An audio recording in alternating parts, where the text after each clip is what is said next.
Hello beautiful people and welcome back to my channel. My name is Brittany, this is Coffee and Makeup, and today I'm going to be doing a battle of the blending brushes for you guys.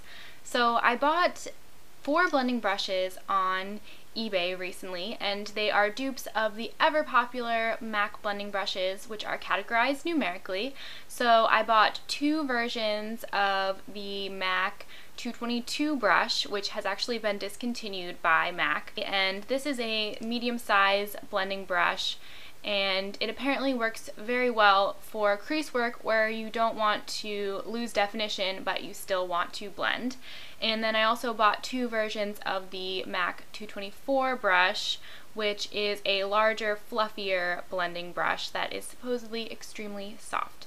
So I bought one 222 and one 224 from a brand called Emily, which is sold on eBay and I believe some other sites, and each brush will run you around $4. I will put the links to the brushes that I bought in the description box, and I will also include the price that I paid for each brush, but they're around $4, so not a lot. But there are also some other generic and unbranded brushes on eBay that are only about 99 cents, and I bought a 222 version and a 224 version of those also.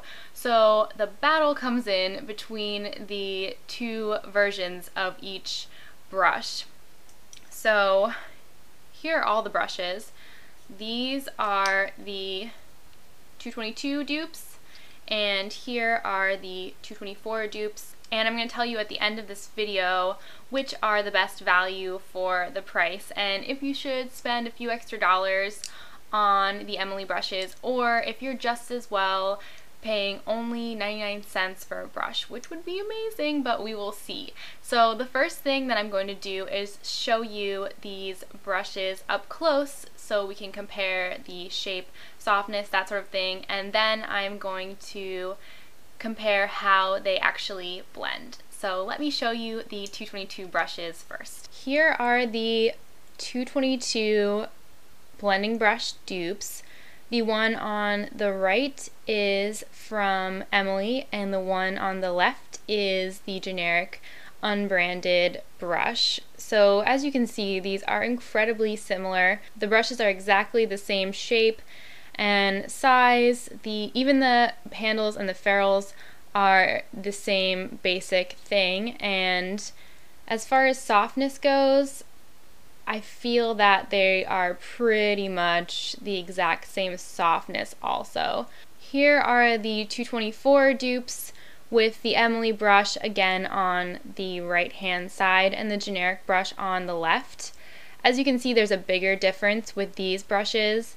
The Emily brush is a bit larger than the generic brush, and also it is quite a bit softer, which I think is important, especially with blending, because you might be making upwards of 100 passes of these brushes over your eyes if you are a conscientious blender. So you do not want a scratchy brush, and I think the Emily is definitely softer.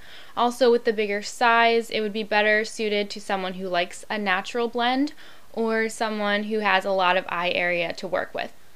So now we're ready to perform the blending test, where I will be putting swaths of colors on my arms and using each of these brushes for a total of 30 seconds to see which is the best blender and which are the better blenders for each dupe of MAC. So let's do it. I used these 2 Bare Minerals shadows for this test, and here is how I swatched them. Here we have the Emily 222 brush blending, and this is after 30 seconds. Next is the generic 222 brush, and here it is after 30 seconds of blending. Then we have the Emily 224 brush. Here's the swatch after 30 seconds. And finally, we have the generic 224 brush. And here is that swatch after 30 seconds. And here are all of the swatches together so you can compare their blending. Wow, I'm quite surprised at the outcome of this little experiment, but in my mind I feel like the generic brushes were just the better blenders in both instances. So let me show you what I am noticing on these swatches that I did. I'm just noticing that with the Emily brushes in both cases, you can still see a pretty visible line of demarcation, and with the generic brushes, things are a lot more blended, especially the 224. I mean, that's a gorgeous blend. So I feel like the obvious winners are the generic brushes. So I should mention that in the case of the 224, the generic brush was a little more rough than the Emily brush, and that might be part of the reason why you get such a gorgeous blend, because it's kind of sacrificing the scratchiness on your skin for getting a better blend. So if you have sensitive eyelid skin like me, I might still recommend the Emily. But when it comes to the 222, definitely don't waste your money. You should get the generic 222 brush, which is an awesome blender also.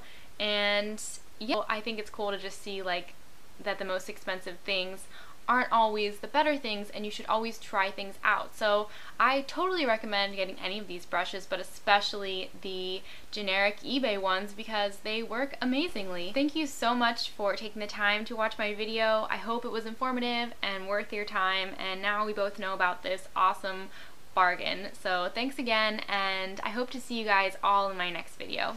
Bye guys.